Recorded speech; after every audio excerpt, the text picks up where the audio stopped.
પંચમહાલ જિલ્લાના શહેરા તાલુકામાં ઉપરવાસમાંથી પાણીની નવી આવક થતાં પાનમ નદી પર આવેલા કોઝવે પર પાણી આવી ગયા હતા। કોઝવે પર પાણી ફરી વળતા અવરજવર માટેનો રસ્તો સંપૂર્ણ બંધ થયો છે।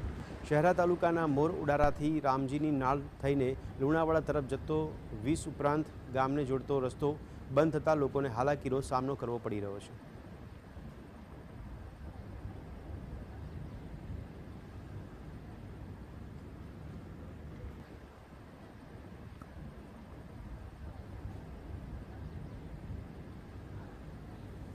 તો ઉપરવાસમાં વરસેલા સાર્વત્રિક વરસાદને કારણે પંચમહાલ જિલ્લાની જીવાદોરી ગણાતા પાનમ ડેમમાં પાણી નોંધપાત્રની આવક નોંધાઈ છે। ત્યારે પાનમ ડેમમાં 22,160 ક્યુસેક પાણીની આવક થઈ છે। ડેમમાં પાણીની આવક થતાં ખેડૂતોમાં આનંદની લાગણી પ્રસરી જવા પામી છે।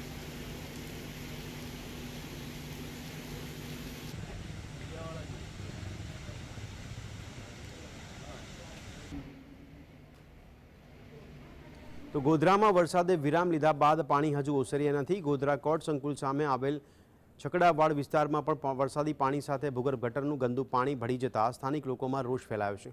વરસાદી પાણીના ગટરમાં પાણી ભરી જતા પાણીજન્ય જીવાત સ્થાનિકોના ઘરમાં ઘૂસી જતા સ્થાનિકો હેરાન પરેશાન થયા છે। આ વિસ્તારમાં છેલ્લા 3 વર્ષથી વરસાદી પાણી ભરાવાની ગંભીર સમસ્યા છે, છતાં પણ તંત્ર દ્વારા કોઈ કાર્યવાહી નહીં કરાતી હોવાનો સ્થાનિકો આક્ષેપ કરી રહ્યા છે। મત લેવા આવતા નેતાઓ લોક સમસ્યાઓનું નિરાકરણ લાવવામાં નિષ્ફળ નીવડ્યા હોવાનો આક્રોશ લોકોમાં જોવા મળ્યો છે।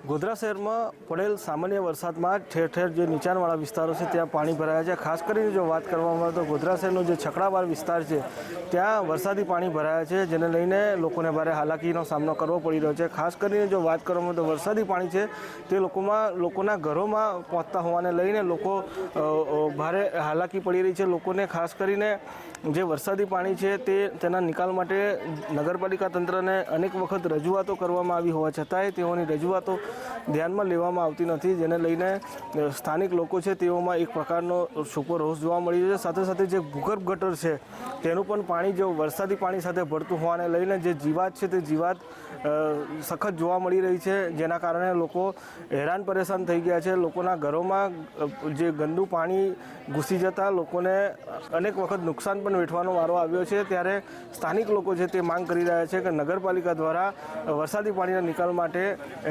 કાયમી ધોરણે કોઈ નિકાલ લાવવામાં આવે।